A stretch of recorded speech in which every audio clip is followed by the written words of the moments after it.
Bon, bonjour à tous.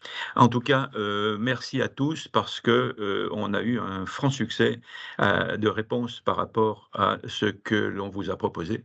Donc on va parler aujourd'hui de quelque chose dont on ne parle pas très souvent, qui est le portage des pathogènes et je vais commencer par dire que, nous ne sommes pas les seuls à nous intéresser quand même à ce sujet et je salue là aujourd'hui, la perspective de développement de l'OMA1, l'Observatoire des mortalités et de l'affaiblissement de l'abeille, qui regroupe aujourd'hui toutes les grandes structures, techniques ou de recherche à propos de l'abeille et dont, l'objectif est, je le cite intégralement: «Inventaire et analyse de la dynamique spatio-temporelle des mortalités et des affaiblissements des colonies». Pour le dire plus simplement, ce dispositif, permet, à la demande des apiculteurs qui ont un souci, de pouvoir, avoir, une information par la venue d'un spécialiste, très souvent un véto ou un technicien sanitaire apicole, de façon à ce qu'on puisse identifier le problème, dire pour quelles raisons les abeilles sont mortes, et dans certains cas où le problème se répète dans une région, pouvoir, lancer une alerte précoce et surtout, je pense que c'est l'occasion de renforcer le maillage sanitaire de la France. Le HOMA a été, opérationnel de 2017 à 2023 sur 3 régions et maintenant passe à 5 autres régions. Donc on doit couvrir à peu près l'intégralité du, territoire français. Ce que j'en attends, moi, particulièrement, c'est en particulier, les articles et les bulletins d'information qui nous seront très précieux. Petite quand même, remarque au passage, la plateforme ESA qui est issue d'OMA1 et qui est une plateforme d'épidémiosurveillance qui regroupe les mêmes, intervenants, procède chaque année à une enquête nationale, qui regroupe pour cette 5e, de cette année 64 000 apiculteurs, dont 20 000 réponses. Donc c'est une enquête qui a une puissance statistique énorme et dont je n'arrive pas à comprendre réellement, l'intérêt dans la compréhension de la mortalité hivernale. Je ne fais pas plus de commentaires là-dessus, ce serait désagréable de commencer par ça. Je vais passer tout de suite à quelque chose qui m'a fasciné et dont malheureusement je n'ai pris, connaissance que depuis quelques semaines. C'est le travail qui a été fait en 2013, donc il y a déjà presque 10 ans, par, un groupe de chercheurs belges qui ont fait un inventaire des pathogènes qui se trouvent chez l'abeille et qui ont fait une, liste impressionnante de pathogènes et je salue le travail qu'ils ont fait, qui est remarquable et surtout, ce qui s'est suivi, c'est-à-dire qu'ils ont mis en relation le portage des pathogènes en été avec, une prédiction pour la mortalité hivernale. C'est un peu sur ce modèle-là que l'on a travaillé sans connaître leurs résultats. Ils ont montré qu'il y avait un nombre important de pathogènes et moi, quand je regarde d'un peu plus près, en particulier tout ce qui s'appelle nouveaux virus et pathogènes secondaires, on retrouve les pathogènes des osmies. Donc peut-être qu'il y a, en Belgique, une forte pression faite par ces pollinisateurs secondaires que l'on importe et qui ont déjà transmis à l'abeille domestique, tous leurs pathogènes. Vous voyez, c'est assez intéressant à prendre avec du recul et ils ont mis en relation, la relation entre Critidia et Nosema en montrant qu'elle avait une valeur de prédiction qui était très importante. Et malheureusement, ce que je constate, c'est que, ce travail-là n'a pas eu l'écho qu'il méritait parce que c'est vraiment un bond, qualitatif qui est important dans la recherche et peut-être simplement que c'est dû au choix de leur titre, où ils ont, axé sur la relation entre Critidia et Nosema, alors qu'il y avait beaucoup plus que ça derrière et puis peut-être également parce que, ce travail-là n'est pas, incarné dans la réalité. Il n'y a pas derrière un travail sur le terrain pour dire qu'est-ce que l'on peut faire, pour modifier, cet état de fait, ce que l'on a constaté. C'est un petit peu ça qui nous différencie jusqu'à maintenant de ce qui a été fait, c'est-à-dire qu'on va vraiment dans la réalité terrain et on va essayer de montrer comment on peut faire évoluer ce constat qui est fait. En tout cas, je salue la qualité de leur publication, qui est remarquable et qui malheureusement pour moi, aurait pu me faire gagner du temps. On va faire la présentation en 3 temps.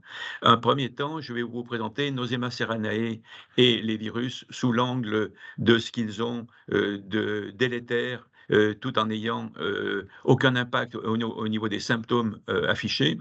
Dans un deuxième temps, on verra les moyens analytiques, comment on peut faire pour les débusquer. Et dans un troisième temps, on verra comment on peut faire pour diminuer leur nuisance. Alors, encore une petite explication.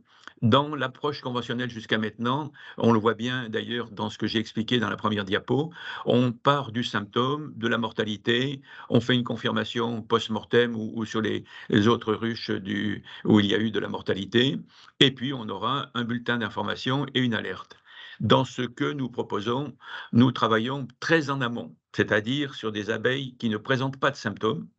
On fait une évaluation du portage par PCR et compte tenu de ce qu'on a pu observer sur le terrain, on sait faire une évaluation du risque sanitaire et on va proposer derrière des mesures pour diminuer l'impact de ce portage. Voilà, c'est une démarche un peu semblable à ce que les chercheurs belges ont montré, mais on est beaucoup plus en avant et surtout on amène derrière une solution pour essayer d'améliorer la situation. Alors, premier des pathogènes qui va être présenté, Nosema. Il existe 2 Nosema, Nosema apis et Nosema ceranae, qui sont des pathogènes du tube digestif qui peuvent s'apparenter à des champignons des unicellulaires et qui se caractérise par un cycle qui se fait au niveau des cellules intestinales avec un dispositif particulier qui s'appelle le tube polaire, qui permet d'injecter dans la cellule intestinale le matériel génétique contenu dans la spore.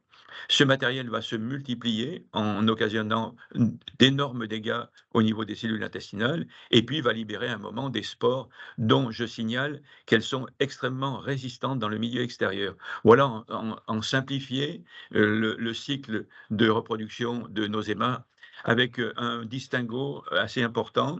Nosema apis, qui sévit plutôt dans les pays du nord de l'Europe et qui s'exprime plutôt bien dans les colonies qui hivernent sur des miellades de conifères, par exemple. C'était très connu autrefois dans la région des Vosges, par exemple, sur le Nosema apis.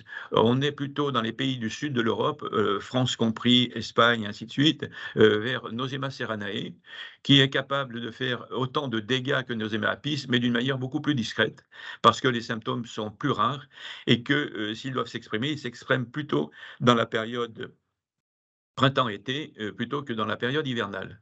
Donc, Nosema ceranae doit avoir quelques particularités qui font qu'elle échappe la plupart du temps à nos observations, malgré tous les effets délétères qu'elle peut apporter. Alors, je vais vous en citer un certain nombre. Tout ce que je vais apporter ici comme connaissance sur ces pathogènes, c'est toujours accompagné d'une ou plusieurs publications qui figurent en haut de ma diapo, et toujours sur le même modèle, matériel et méthode, résultats, discussion. Donc, première démonstration, des reines contaminées ou non contaminées introduites dans des ruchers de fécondation, et on compare les deux lots pour voir que les descendants des reines contaminées sont porteurs à 61% de Nosema apis. Là, ça a été fait avec Nosema apis. Sur les reines indemnes, que 5%. Donc, il y a de toute évidence, une contamination qu'on pourrait presque dire verticale, parce qu'elle n'est pas en réalité tout à fait verticale, mais une contamination de la reine infestée sur la descendance. Et je le dis très clairement, aujourd'hui, on a Nosema ceranae dans tous les échantillons qu'on a pu analyser, pratiquement à hauteur de 80% des échantillons reçus. Donc, quand on a Nosema ceranae, et c'est important de le savoir, on a beaucoup de mal à se défaire de ce pathogène-là, malgré le fait que l'on ait des abeilles apparemment en bonne santé. Donc c'est une première leçon, Nosema ceranae, ça va être le poison, parce que vous allez voir, c'est vraiment le plus vicieux des pathogènes, parce qu'il est capable de s'allier avec n'importe qui pour provoquer des dégâts. Ici, sur la physiologie des rennes, même type de dispositif. On a des rennes qui sont infectées ou non infectées. Alors on le fait par injection de spores avec une dose infectante qui varie de 15 000 à 100 000 spores. Et on va voir quelles vont être les conséquences. La conséquence visible, ou plutôt mise en évidence, on a une augmentation chez les rennes de la vitellogénine, c'est-à-dire ce qui correspond à la capacité de réponse immunitaire individuelle. On a également une augmentation de ses capacités antioxydantes et là, c'est aussi une réponse pour moduler la première phase de la réponse immunitaire. Et ben, on a par contre un effondrement des composés, des phéromones, qui sont émises par les glandes mandibulaires de la reine, d'où l'idée que on va avoir, une distension, une distorsion, une relation reine et ouvrière qui va se distendre et qui va aboutir quelquefois à des phénomènes de supersédure. Donc, quelquefois on ne comprend pas bien, tout simplement, c'est, Nosema ceranae qui peut être à l'origine de ce cas-là. Pas uniquement, mais ça peut être une raison. Alors, cette diapo-là est, particulièrement intéressante par attouchement des antennes des abeilles avec de l'eau ou avec de l'eau sucrée. On peut déterminer, l'extension du proboscis et on peut voir quelle est, l'indication de faim par ce technique-là. On peut voir que, certaines abeilles, très infestées manifestent un besoin de sucre très important parce que ce que j'ai oublié de vous dire, c'est que Nosema ceranae a une particularité métabolique particulière, c'est un très fort besoin en sucre simple pour pouvoir assurer son fonctionnement. Donc, on voit que Nosema ceranae provoque une faim de sucre chez les abeilles et que cette faim de sucre, en particulier en fin d'hiver, va, pousser les abeilles à sortir pour aller butiner et comme on est en conditions défavorables, ces abeilles ne reviendront pas. Donc on a une des explications, pas la seule, mais une des explications possibles de ces sorties sans retour. Parce que justement, ce stress énergétique va pousser les abeilles à aller chercher des solutions sucrées. Autre, technique qui a été, démontrée là dans la publication qui figure sur la diapo, c'est le fait que, Nosema ceranae va, augmenter l'activité du butinage des abeilles et en même temps provoquer une sorte de comportement égoïste qui fait que l'abeille va refuser au retour à la ruche, de partager son butin. Donc diminution de la trophalaxie et cette, relation particulière qui est induite par, le parasitisme va faire qu'on aura, une perte, de la charge à distribuer auprès des nourrices. Donc on a un déséquilibre, supplémentaire occasionné par le comportement des butineuses. On a également pu montrer dans d'autres, mesures que le temps de retour, des abeilles portant, Nosema ceranae est beaucoup plus long et que le nombre de retours est beaucoup plus faible que le nombre de départs. Pourquoi? Tout simplement parce que, Nosema ceranae, exerce une fonction spoliatrice. Ce pathogène va, dévier à son compte une partie des sucres de l'alimentation de l'abeille et donc on aura une difficulté physique de vol de retour, par exemple. Cette diminution, a été, je trouve, un peu, abusivement, donnée comme explication l'idée qu'il s'agissait d'un mécanisme d'immunité sociale pour éviter l'affaiblissement de la colonie. Je ne pense pas qu'il y ait, une démarche de ce type-là réellement, mais par contre, ça nous fait très plaisir de le penser et de dire que, l'abeille à ce point-là se sacrifie à la colonie. Je crois que c'est tout simplement parce qu'elle n'a plus les moyens de revenir du fait de son métabolisme énergétique qui est fortement diminué. Si je compare la conséquence de, Nosema ceranae sur la reine et sur les ouvrières, c'est, quelque chose qui est très intéressant. Parce que les abeilles ne sont pas toutes dans la même situation. La reine est un individu privilégié qui est amplement nourri par sa cour. Et donc, du fait qu'elle a des apports énergétiques largement suffisants, et elle va pouvoir réagir positivement. En particulier, on voit qu'il y a une augmentation de sa production de vitellogénine de 58%, ce qui est énorme. On a une augmentation de sa capacité antioxydante. On le voit par la mesure des systèmes enzymatiques antioxydants. On ne voit que, bien sûr, au niveau du QMP de ces glandes mandibulæres, il y a une diminution de cette idée de supersédure que j'ai évoquée. Et il y a surtout une excrétion de plus en plus importante de spores de noséma par le biais de la reine, qui va contaminer toute la zone du nid. Donc, qu'est-ce que l'on peut dire? C'est que la reine, au bout du compte, devient une sorte de bombe pathogène qui va pouvoir disséminer noséma dans toute la colonie parce qu'elle a une résilience qui est forte du fait de cette alimentation énergétique qui est ad libitum, qui est apportée par sa cour. De leur côté, dans le même cas de figure, les ouvrières qui ont d'abord en particulier les butineuses, une fonction métabolique qui va être poussée au maximum avec des besoins qui ne sont pas forcément extravagants, on va voir qu'elle va échouer. Et en particulier, sa sécrétion de vitellogénine va diminuer et parallèlement, l'hormone juvénile va augmenter, ce qui va provoquer un passage accéléré à l'état de butineuse. Dans le même laps de temps, on voit que la sécrétion au niveau de l'estomac de l'oléate d'éthyle chez la butineuse va augmenter, ce qui va permettre à des nourrices de passer prématurément au stade de butineuse. Donc, au total, on va voir la durée de vie des butineuses diminuer et cette désorganisation sociale qui va s'accélérer du fait de la difficulté dans laquelle se trouvent les ouvrières par rapport à Nosema serranae. Ça n'est pas accompagné de mortalité, mais c'est accompagné d'une désorganisation complète au niveau de la colonie qui va aboutir à son affaiblissement. Là, résumé sous une autre présentation. Donc, si je vous résume, Nosema serranae, c'est un portage sans symptômes, mais un travail de sape qui est très important, qui est permanent. Je dis que Nosema serranae, c'est probablement le pire de nos ennemis, et je le qualifie de Judas des pathogènes. Il est toujours en train de nous tromper. Chez les ouvrières, on l'a vu, c'est ce fameux syndrome de stress énergétique qui les pousse à modifier leur comportement, à aller butiner, même dans des moments où il n'y a rien à gagner et où le retour à la colonie va être très compliqué. On constate que les abeilles d'hiver, qui ont une durée de vie plus longue, ont le temps de stocker de plus en plus de noséma. D'où l'idée que Nosema va peser lourd dans la mortalité de fin d'hiver. C'est là un peu la différence entre une abeille d'été et une abeille d'hiver, c'est cette accumulation de Nosema au niveau des cellules de l'intestin. Chez la reine, c'est le fait que la reine, elle, parce qu'elle est suralimentée, va avoir une résilience longue et qu'elle va donc contaminer de plus en plus la colonie.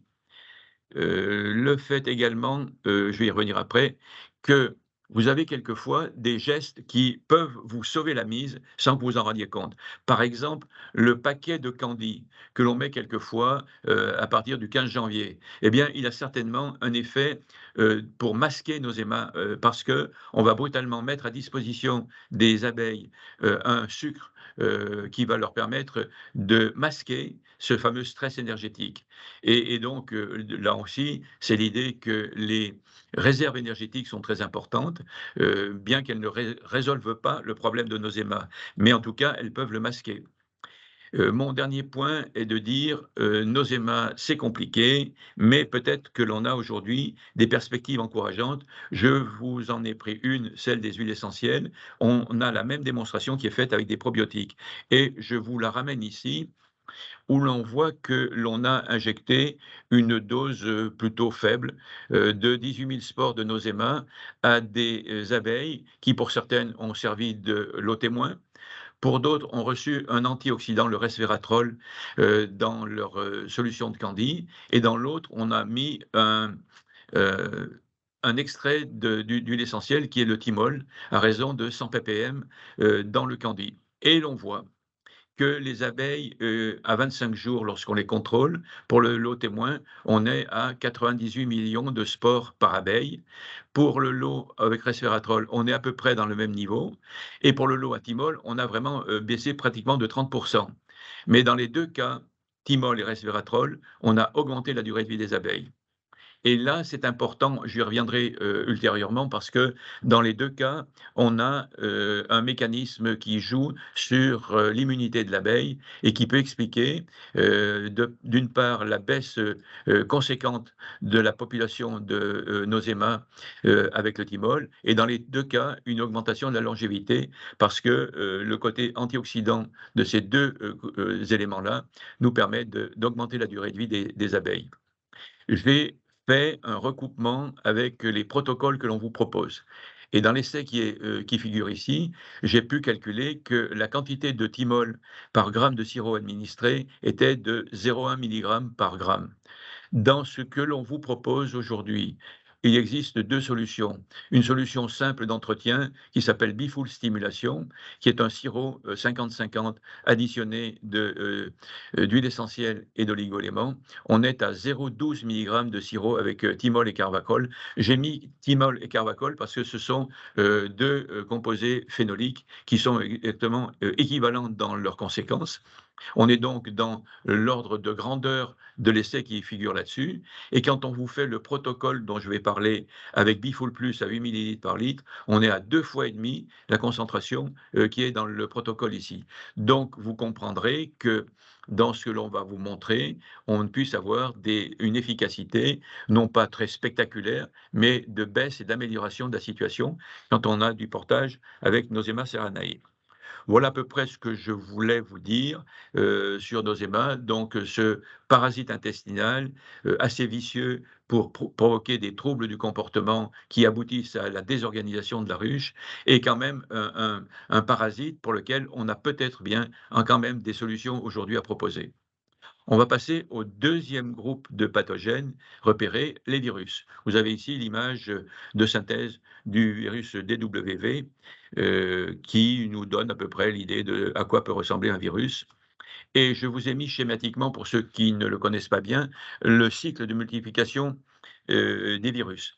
Les virus, ce sont des êtres élémentaires qui ne contiennent qu'une enveloppe, qui est une capsule, avec à l'intérieur seulement du matériel génétique. Il n'y a pas d'organites, genre mitochondries, ribosomes et autres, qui leur donneraient une autonomie. Les virus sont des parasites obligatoires et leur principe est de venir s'attacher à la cellule, vous le voyez ici sur la diapo, ici, voilà, une phase d'attachement, de pénétration. Ils vont ouvrir leur capsule, libérer leur matériel génétique qui va se substituer à l'ARN messager euh, de la, de la cellule hôte et avec lequel ils vont pouvoir faire fabriquer les protéines et tous les éléments qui vont permettre la constitution de nouvelles particules virales. Voilà, en quelque sorte, ils s'approprient le matériel de la cellule parasitée pour pouvoir fabriquer de nouvelles unités virales.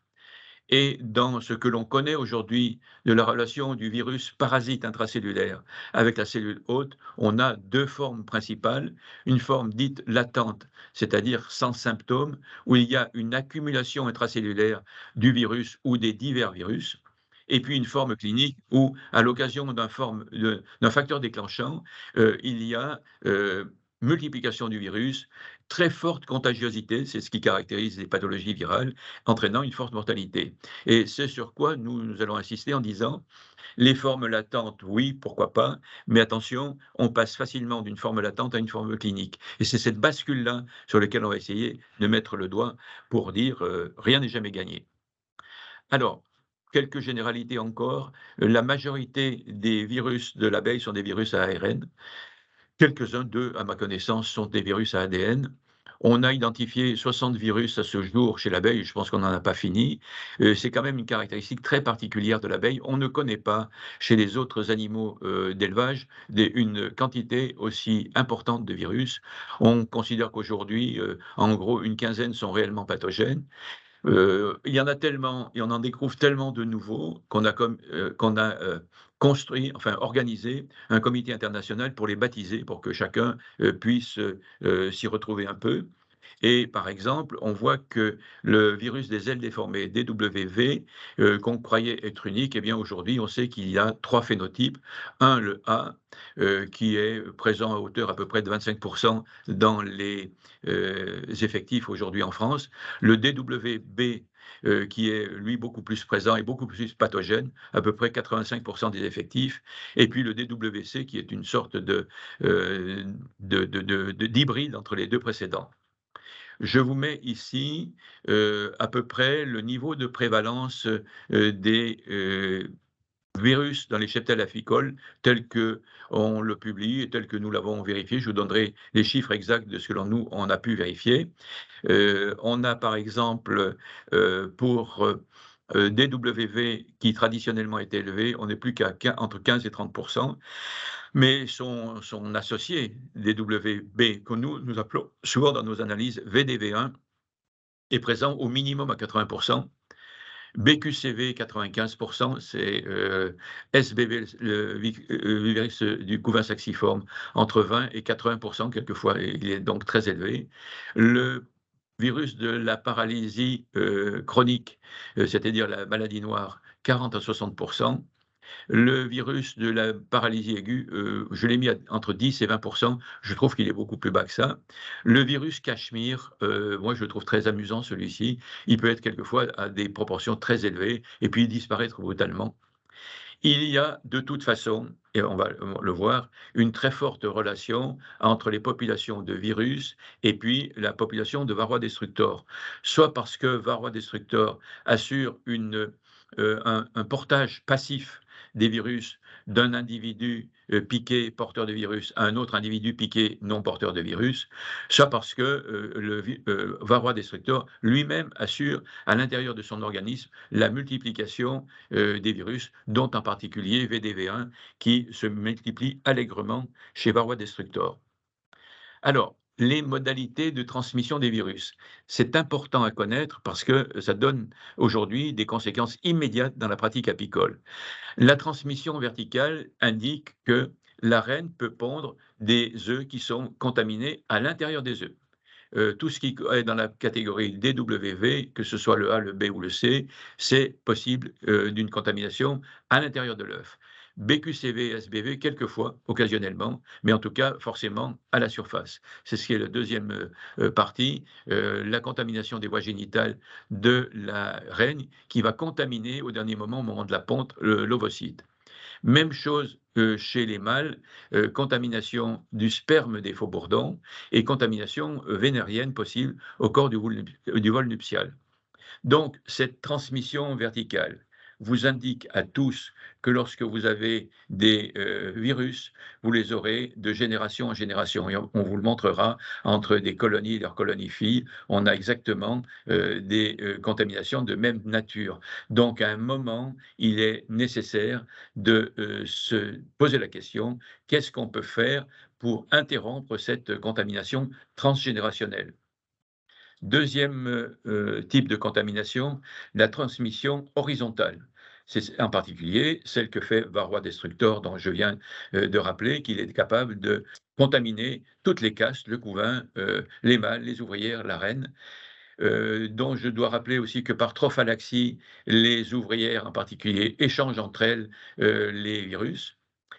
Et le point important, le troisième point, la fréquentation des fleurs et la rentrée de pollen contaminé, par exemple, où on voit que, et je vous le montrerai dans les mesures qu'on a pu faire, qu'il y a une contamination forte des abeilles domestiques avec les abeilles sauvages, ça sur les lieux de fréquentation des fleurs. Et ça signifie que, imaginons qu'en fin d'hiver, parce que vous avez bien travaillé votre grappe hivernale, vous ayez une faible contamination. Cette charge virale va augmenter au cours de la saison et en fin de saison, il sera nécessaire de redécontaminer. Et donc, on n'échappera pas à une intervention annuelle pour faire baisser le niveau de portage, comme on n'échappe pas à une intervention annuelle, bisannuelle, trisannuelle de la régulation de la population de varroa. Ça, je suis désolé, c'est une mauvaise nouvelle, mais il vaut mieux être conscient, d'autant plus qu'on a aujourd'hui des outils qui permettent de gérer à peu près correctement ce niveau de situation.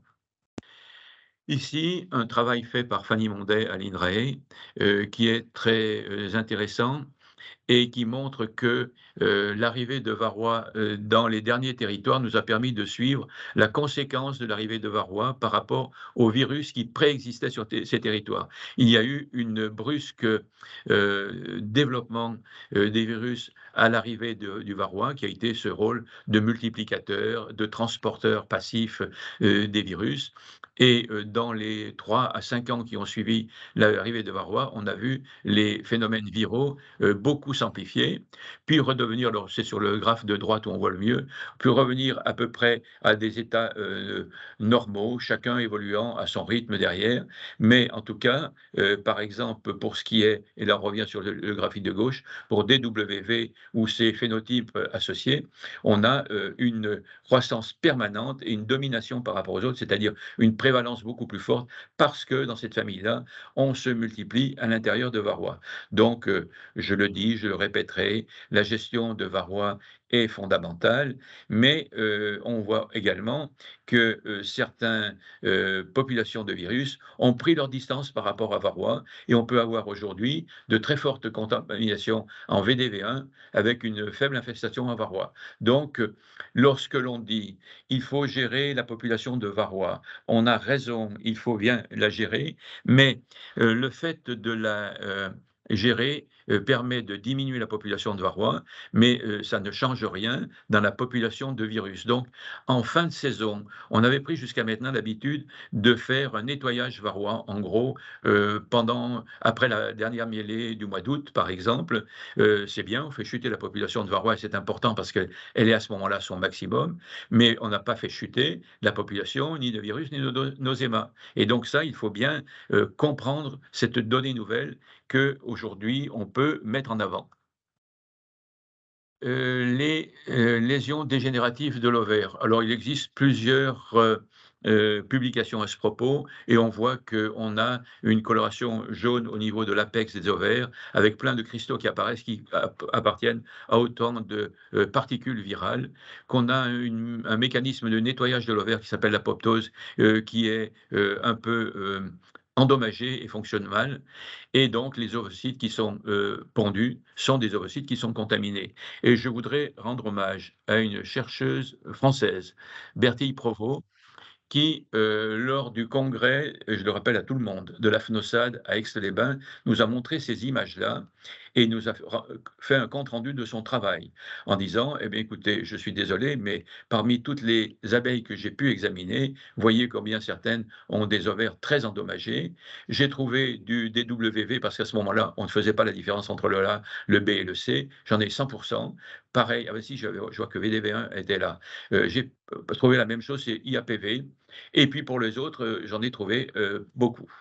Cette publication, tout le monde l'a regardée, tout le monde l'a vue, personne n'a bougé.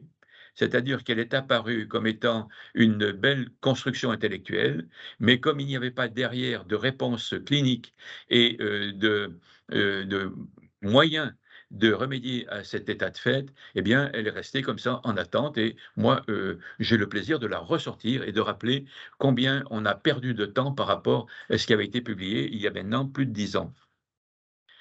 Autre travail auquel je rends hommage, en 2004, une équipe, française a fait le tour un peu, des virus qui sont présents chez les abeilles, au moins de, attendez, 6 ou 7 d'entre eux et je trouve que les résultats qu'ils ont annoncés sont particulièrement pertinents à un moment où on n'avait pas les mêmes moyens d'investigation qu'on les a aujourd'hui.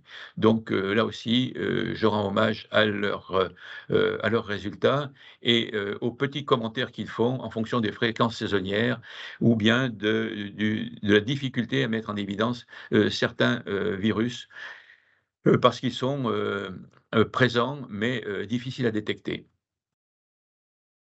Alors, petite remarque là-dessus, ce que l'on voit aujourd'hui, c'est qu'effectivement, en particulier pour VDV1, on a un portage asymptomatique dans au minimum 95 des colonies, simplement du fait de son association avec Varroa destructor.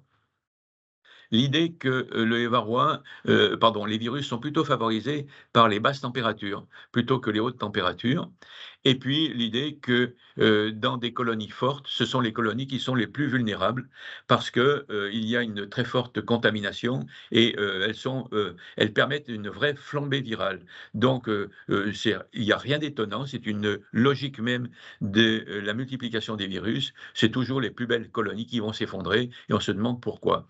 Donc, comme petite recommandation, je rappelle, et je le répète, gérer la population de varroa, bien isoler les ruches parce que des ruches mal isolées favorisent la multiplication virale et veiller à ce qu'il y ait des réserves suffisantes en pollen en particulier pour pouvoir assurer un mécanisme de défense qui soit ad hoc.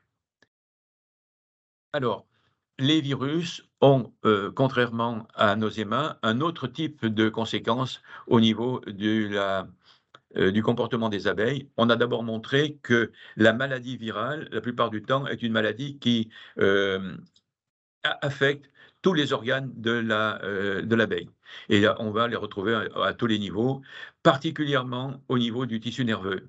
Et on a montré qu'il y avait une dépression des gènes de l'immunité, il y avait, du fait de l'attaque du tissu nerveux, un défaut d'orientation avec des dérives importantes et donc des non-retours à la ruche. Vous voyez, on est toujours sur cette idée du non-retour à la ruche qu'on retrouve chez Nosema, qu'on retrouve chez les pesticides agricoles et qu'on le retrouvera également chez les virus. Alors non-retour pour des raisons différentes, mais toujours avec cette même idée que la ruche se vide de sa population alors qu'il reste encore dans la ruche des réserves conséquentes.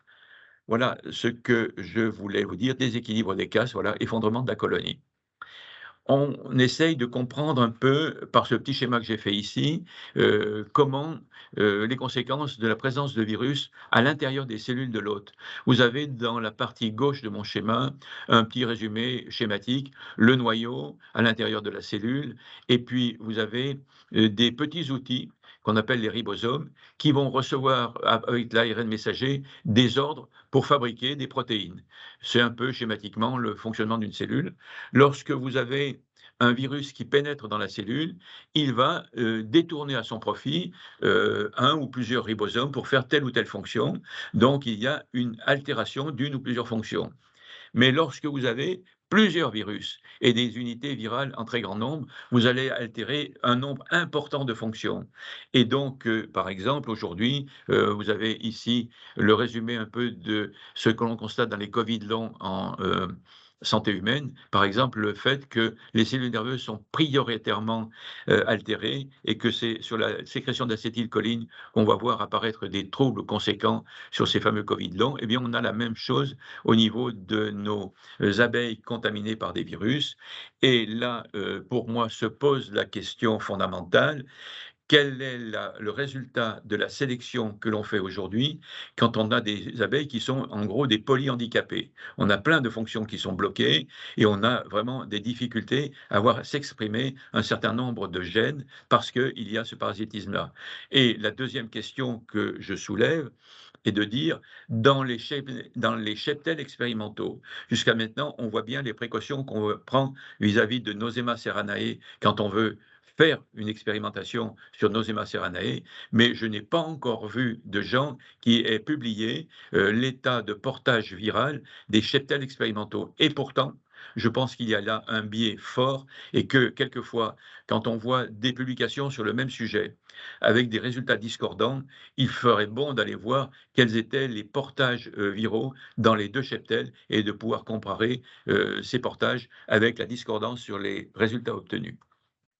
Non, ce que l'on a comme résultat aujourd'hui, parmi tous les échantillons de notre rucher, mais surtout des échantillons extérieurs que l'on reçoit.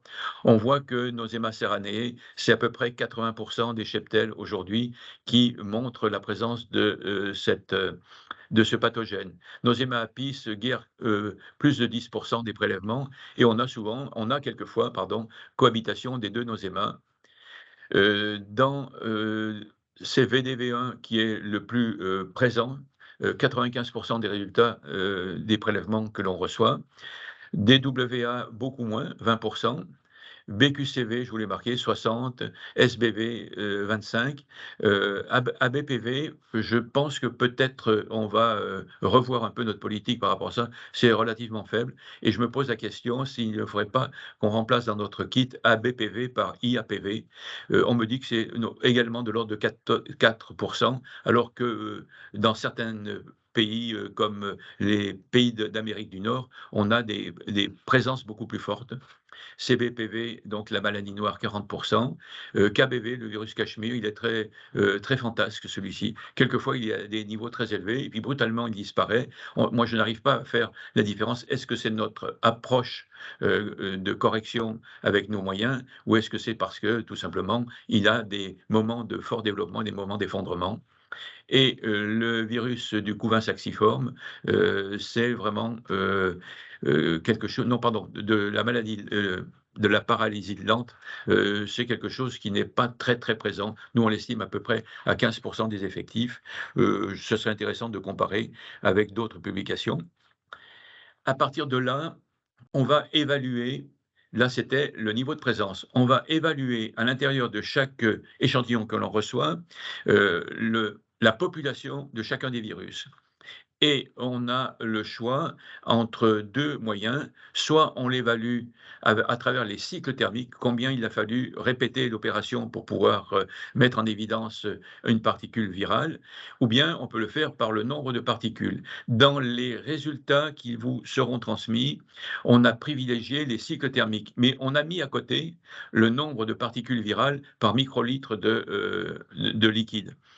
Et aujourd'hui, compte tenu de l'expérience du laboratoire qui nous accompagne et de son expérience dans les pathologies virales, on estime qu'entre 0 et 22 cycles thermiques, on est sur un portage viral élevé. Donc on est dans une situation de danger préoccupante. Entre 22 et 32, le risque est élevé, un peu préoccupant, mais on peut toujours faire des retours en arrière et assainir. Et entre 32 et 42 cycles thermiques, le virus est présent, il faut le surveiller, mais la situation n'est pas du tout préoccupante. Voilà. Quelques-uns vont vouloir faire le parallèle entre notre échelle et leur échelle à eux, c'est-à-dire le nombre de comptages de particules virales. Je vois déjà arriver certains qui vont me dire: «Mais ça correspond à combien?» Je peux dire que dans le premier cas, on oscille entre, 10 puissance 2 et 10 puissance 4, de 10 puissance 4 à 10 puissance 8 et dans le dernier cas, de 10 puissance 8 à 10 puissance 12 ou 14 pour le nombre de particules virales. Mais c'est pour nous, moins commode et on a, dans nos bulletins, vous le verrez, de résultats, fait, une visualisation rouge, orange et jaune, de façon à ce qu'on puisse avoir une lecture rapide et c'est seulement après avoir visualisé, les couleurs qu'on va pouvoir aller voir nos nombres de cycles et se faire une idée plus précise du, niveau de portage viral. J'en ai fini avec la première partie. On peut faire, une pause de 2 minutes pour que, ceux qui veulent poser des questions à ce propos-là puissent le faire et que je puisse, vous répondre à ce propos. Bonjour, Anne, bonjour d'Allemand de l'INRA. Juste, moi, j'avais une question sur les ABPV, KBV et APV, parce que c'est vraiment des virus très très proches et on se rend compte que suivant la zone du génome sur laquelle on travaille, ça peut aussi, enfin, c'est pas évident d'être sûr qu'on détecte bien l'ABPV ou le KBV ou l'IAPV. Ce qui semble quand même, c'est que l'IAPV est vraiment plus présente aux USA et côté et enfin, c'est une constante, c'est-à-dire qu'en Europe, on aurait plutôt plus de l'ABPV et voire du KBV, mais moins souvent de l'IAPV. Donc voilà, c'était juste par rapport à votre remarque sur le fait que vous étiez inquiet qu'on le trouve peu alors qu'on le trouve aux USA. C'est connu, mais ça peut aussi être lié au fait qu'il y a des différences entre isolats. Et nous, personnellement, moi au début, je cherchais systématiquement les trois. J'ai toujours trouvé que de l'ABPV. Et voilà, donc c'est celui qu'on recherche le plus. Après, quand on a un doute, on regarde les deux autres. Et les peu de fois où le KBV, je l'ai jamais trouvé ici, alors que je le trouve sur d'autres. Hein, donc c'est pas que la méthode ne marche pas, je le trouve sur d'autres origines géographiques. Et l'IAPV, par contre, on le trouve ponctuellement, mais très près des seuils. Donc c'est pour ça que voilà, j'ai un doute sur le fait que ça soit lié au fait que ces virus sont très proches. Donc ça pourrait être intéressant de discuter. Ça peut être lié aussi au fait qu'on utilise des méthodes différentes et ça peut être Ça, intéressant de recouper les tout à fait. infos. Et ça pose la question de la qualité de nos amorces. Nous, on s'est aligné sur celle de l'ANSES et peut-être qu'on peut avoir d'autres subtilités à ce niveau-là. Hein, est-ce qu'on a pris comme référence la bonne partie du génome? Est-ce que ces génomes sont suffisamment proches pour qu'on ait des confusions? Voilà, c'est une vraie question. Merci, C'est merci. toujours un compromis hein, entre la Oui. sensibilité et Mm. la spécificité. Et c'est vrai que plus on va être sensible, plus on est spécifique, donc avec aussi le risque ce qui est intéressant en termes de sensibilité, mais parfois certains variants peuvent ne pas être détectés ou moins bien détectés. Mais voilà, longue Merci, discussion. merci pour la Excusez-moi. précision. Merci pour la précision. Les moyens analytiques. Alors, sur les moyens analytiques, ça peut vous paraître à la fois, très, rébarbatif. Je vais essayer de me faire comprendre. Je ne suis pas un spécialiste. On a, choisi de travailler avec une, jeune entreprise qui s'appelle AD Nucléis, qui est en région lyonnaise et dont le patron est un de mes copains de promo, pardon, et donc on se connaît bien et on peut échanger très facilement, c'est important. Donc, quelles sont les analyses que l'on pratique chez lui? Eh bien, tout simplement une évaluation, une identification des pathogènes. On fait d'abord une extraction de l'ADN ou de l'ARN, puis par PCR ou RT-PCR, on va évaluer, le nombre de particules virales qui sont portées. On va avec, les commémoratifs qui nous sont envoyés et qui sont fondamentaux, faire une sorte d'évaluation du risque et pour laquelle, on va ensuite préconiser des soins aux abeilles. En parallèle, on a fait d'autres analyses sur les oligoéléments et vous verrez pour quelle raison. Je fais cette analyse des oligoéléments en routine dans les autres espèces animales, en particulier à partir du poil chez les mammifères, ou même de la plume chez les oiseaux, parce que, vous verrez, je vous l'expliquerai, il y a 4 oligoéléments clés dans les systèmes immunitaires, dans toutes les espèces vivantes, c'est important, qu'elles soient végétales ou animales, zinc, cuivre, manganèse, sélénium, et à partir de là, on a utilisé une torche à plasma et un spectrophotomètre pour déterminer les teneurs en oligoéléments de ces 4 oligoéléments chez les abeilles. Alors, on y va pour la première partie. Donc, on a aujourd'hui des consommables qui sont bien sûr les échantillons à tester, recherche d'ADN ou d'ARN. On a un système enzymatique qui s'appelle l'ADN polymérase, qui va nous servir à Hem, hybrider, les fragments d'ADN des pathogènes avec nos amorces qui sont, justement aussi des fragments complémentaires, une amorce de départ, une amorce de fin et on va à partir de là, construire des nucléotides. On apporte, des nucléotides triphosphates, c'est-à-dire des pièces élémentaires de construction du génome, de tout dans une solution tampon. Donc vous voyez, c'est bon, je voulais rapidement expliquer, certainement en faisant des erreurs, dans mon vocabulaire. On a, pour un cycle, une phase de dénaturation où on sépare les brins d'ADN, par exemple quand il s'agit d'ADN. On va les hybrider avec nos amorces et construire un petit bout d'ADN et on va comme ça, faire des cycles en alternant la température, de telle sorte qu'on va à chaque fois, produire un fragment, limité d'ADN qui correspond à un petit bout initial de pathogène. Si on n'a pas, comme c'est le cas de l'ADN, mais de l'ARN, pour la plupart des virus de l'abeille, on va utiliser ce qu'on appelle une reverse transcriptase, c'est-à-dire qu'on va transformer l'ARN du virus en ADN homologue, complémentaire et à partir de là, on fera une PCR classique et on le fait, on dit en temps réel parce qu'on fixe sur les amorces des fluochromes, c'est-à-dire des éléments qui, au fur et à mesure qu'on va, éliminer, nos amorces et donc on va repérer un nouveau pathogène, vont émettre une fluorescence que l'on mesure et c'est elle qui va nous indiquer l'intensité au niveau de chaque cycle thermique des pathogènes qui sont présents. Qu'est-ce que cette analyse de virus va nous apporter? Bien, je pense qu'il est fondamental qu'aujourd'hui, on sache que, ce qui est vendu par les vendeurs de génétique, que l'on vende des rennes, que l'on vende des essaims, ou que l'on vende des cheptels expérimentaux, il est fondamental de savoir quel est le statut. On n'ira jamais vers l'éradication. C'est un terme qui biologiquement n'existe pas, mais on devra pouvoir avoir des niveaux compatibles, porteurs de pathogènes. On essaye aujourd'hui de faire la différence entre une intoxication aiguë et une pathologie virale.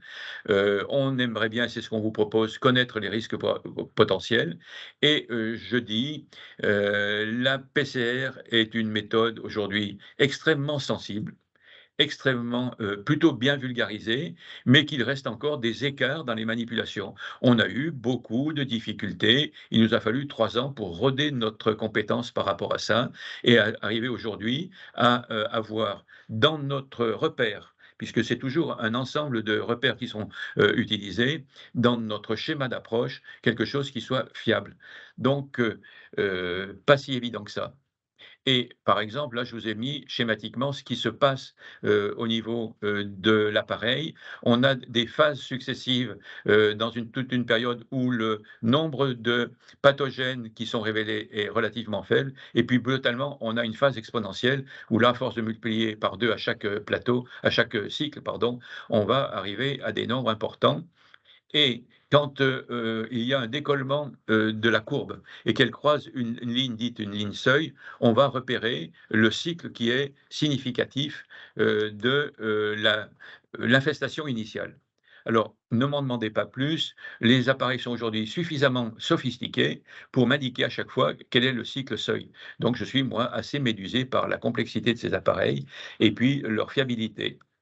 Voilà, vous avez ici, un modèle. Ce modèle-là est un robot qui fait toutes les opérations à l'intérieur de la même machine. Donc, avec un gain de temps important et plusieurs, échantillons jusqu'à, je crois, 40 ou 50, qui peuvent être analysés simultanément. Donc, notre kit, je le redis, qu'est-ce qu'il a? Eh ben, les 2 Nosema.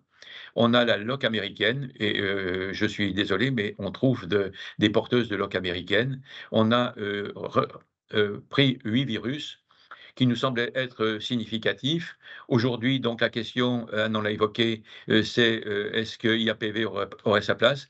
Et mea culpa, je ne me suis pas jusqu'à maintenant intéressé à Critidia, alors que les, Belges nous l'avaient montré déjà, peut-être qu'on en a plus et donc je pense qu'on va faire évoluer, notre kit de façon à avoir, une image plus large encore du portage des pathogènes.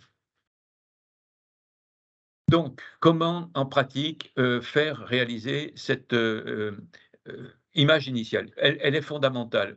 Chaque, éleveur qui veut faire, une amélioration au niveau de la santé de ses abeilles doit savoir quel est son point de départ. Alors, le laboratoire, Adénucléis va vous envoyer, les moyens de faire votre prélèvement. Le prélèvement, le voilà ici schématisé, c'est un flacon transparent que l'on peut mettre sur le trou, du plateau, couvre-cadre et dans lequel les abeilles vont monter. On le visse. Ce flacon, c'est très important, est équipé d'un couvercle qui est perforé de façon à ce que les abeilles puissent, vivre pendant le transport et n'oubliez pas de mettre un demi morceau de sucre, c'est important. On a essayé le candy, mais ça poisse un peu les abeilles pendant le transport. Le morceau de sucre, c'est bien parce que je pense que c'est un anti-stress. Elles vont directement dessus et qu'elles en ont besoin et que ça nous permet de garantir un voyage sans mortalité pendant au minimum 4 jours.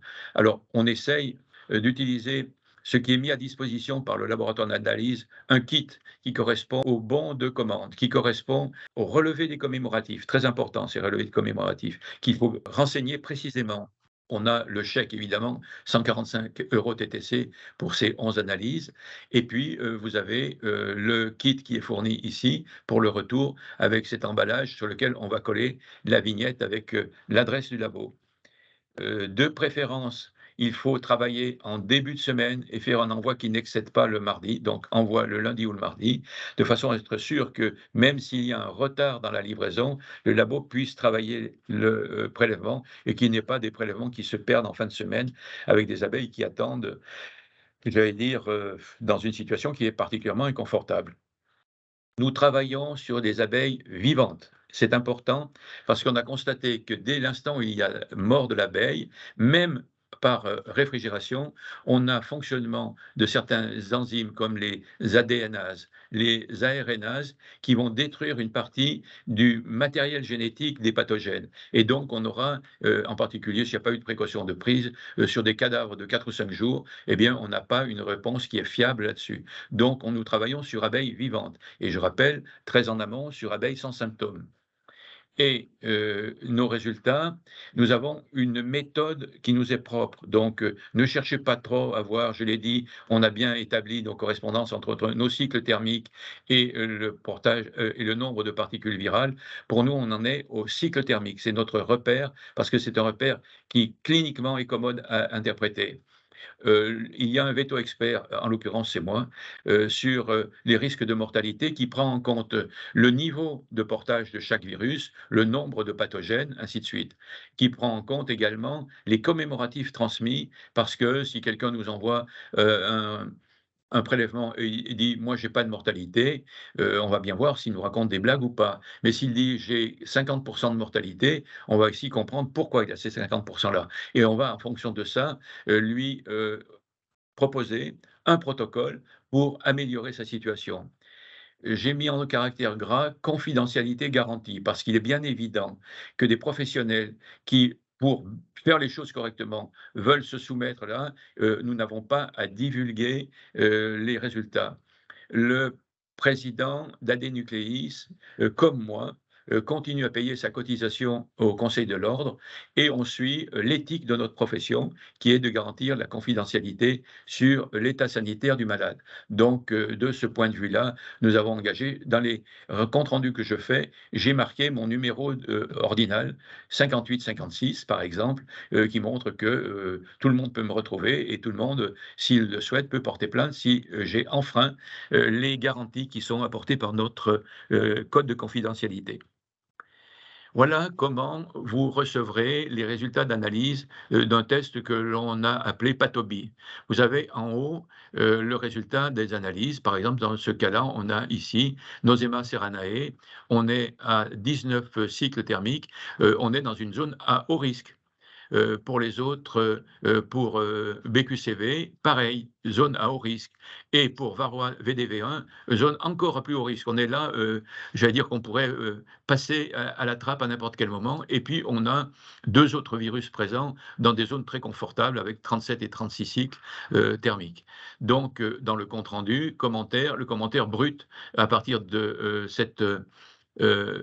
de ce résultat en insistant bien sur le taux très élevé de tous ceux qui figurent en rouge dans le résultat. Le traitement antivarrois, je le signale parce que j'ai consulté les commémoratifs, me paraît insuffisant et peut être en relation avec le taux très élevé, très dangereux de VDV1 ici. Et puis, dans les commémoratifs, l'éleveur nous signale qu'il achète chaque année des essaims. Donc, chaque fois qu'on introduit des rennes, des essaims, on introduit forcément des nouveaux pathogènes. Et là, il va avoir un effet cumulatif année après année. Et lorsqu'il les a rentrés, il les garde. Donc, on voit que là, il est déjà pas mal servi. Mais on voit pire que ça. On voit jusqu'à 9 pathogènes différents. Vous voyez, on a à peu près tout vu. Donc, on le met en garde là-dessus. Et puis, on a, dernière partie, suggestion d'intervention. On a comme recommandation pour les ruches qui sont en perte de vitesse de pratiquer le protocole qui consiste à mettre le complexe oligo-éléments et huile essentielle Bifool Plus à raison de 8 millilitres par litre de sirop en sirop de stimulation 50-50, un demi-litre par passage toutes les 48 heures, au total 5 passages. Pour ce qui est de l'automne, alors ça, c'est seulement pour les ruches qui ne sont pas en forme aujourd'hui au printemps. Il faut leur donner un coup de main parce qu'en sortie d'hiver, quelquefois, c'est pas brillant. D'autant plus qu'on est quand même avec Nosema serranae, vous l'avez vu, avec 19 cycles, c'est un portage fort. On lui rappelle qu'à l'automne, il faudra passer l'ensemble des ruchers avec un passage un peu plus léger. On est toujours à 8 millilitres par litre, mais cette fois-ci, on peut se contenter d'un quart de litre par passage et toujours au total 5 voire 6 passages. Et on lui rappelle qu'il faut penser au traitement antivarrois en été et le traitement de rappel à l'acide oxalique en décembre. Le traitement antivarrois, je dis qu'il est important, mais je ne voudrais pas qu'on retienne, par exemple, ces abus que je constate aujourd'hui, où par exemple avec de l'acide oxalique, on en est à proposer de 3 à 5 passages par évaporation pendant l'hiver. C'est une bêtise absolue, parce que vous dégradez beaucoup la santé des abeilles, et on n'est pas à aller chercher cette fameuse limite des 50 varrois résiduels. Je crois que lorsque l'on a fait abaisser le taux de portage des autres pathogènes, la colonie est capable de très bien vivre avec 200 varrois. On n'est plus à aller chercher la petite bête et s'énerver comme ça, j'allais dire, sans raison, sur ce pathogène-là, en créant des contraintes et une agression sur les abeilles. Voilà à peu près comment est construit le résultat que reçoivent les éleveurs. Alors, Je vous ai dit, on a fait 2 types d'analyses. Celle-ci, pour vous, les, apiculteurs, elle me paraît indispensable et c'est le début de l'histoire. Par contre, on a fait une autre type d'analyse que vous ne pratiquerez pas, mais dont je vais vous rapporter, quelques commentaires parce que, indirectement, ça nous a permis de faire, un certain nombre de constats. C'est l'idée que lorsque l'on regarde aujourd'hui un être vivant, il est constitué d'eau. Si je prends le cas de l'abeille, environ 85 à 90 d'eau. Des éléments minéraux, je pense que c'est de l'ordre de 0,5 chez l'abeille, calcium, phosphore, soufre, sodium, potassium. Des éléments organiques, le carbone, l'hydrogène, l'oxygène, l'azote, et c'est surtout les muscles, par exemple, ou les réserves lipidiques de l'abeille. Donc, en fonction de la saison, on va varier entre 10 et 25 par exemple, pour l'abeille. Et puis, des éléments en très petite quantité, on appelle ça des éléments traces, que sont les oligoéléments, et qui sont des éléments fondamentaux. Pourquoi? Parce que, le monde dans lequel nous vivons, c'est-à-dire notre planète, est entouré d'un air qui contient 20 d'oxygène et ce point-là est fondamental à divers titres, mais j'en ai retenu 2 situations. La première, quand on s'adresse au métabolisme énergétique, ils correspondent à une consommation d'oxygène pour pouvoir, gérer, par exemple, les sucres, voire les lipides. Et cette consommation, d'oxygène va servir, par exemple, au travail musculaire chez l'abeille. L'abeille est une, sportive de haut niveau, va servir à la production de lait chez la vache Holstein qui me fait 50 litres de lait par jour. C'est toujours dans le métabolisme énergétique. Malheureusement, ce métabolisme-là, qui est permis grâce à la consommation d'oxygène et de sucre, va aboutir nécessairement à la production de molécules déséquilibrées qui sont des dérivés oxygénés et qu'on appelle des radicaux libres oxygénés. Et ces radicaux libres ont une action délétère, c'est la contrepartie, si vous voulez, de l'effet bénéfique de l'oxygène, qui aboutissent au vieillissement. Il y a comme ça je ne vais pas rentrer dans les détails, mais des altérations des organites intracellulaires. Et de l'autre côté, on a dans l'immunité innée, c'est-à-dire l'immunité qui existe chez tous les animaux et chez le végétal, des mécanismes tels que le premier contact du pathogène avec un hôte va toujours se traduire par un stress oxydant infligé par l'hôte au pathogène. Ça, c'est quelque chose qui est universel, qui a comme caractéristique le fait que les pathogènes vont mourir, mais dans un mécanisme qui est extrêmement violent et qui a des effets délétères, c'est-à-dire des effets secondaires indésirables. Donc, on va voir comment nos oligoéléments qu'on va administrer peuvent diminuer les effets délétères et rendre la première phase efficace. Et ça, c'est important. Je trouve qu'à ce niveau-là, au niveau de la connaissance que l'on a de l'immunité chez l'abeille, on est un peu démuni.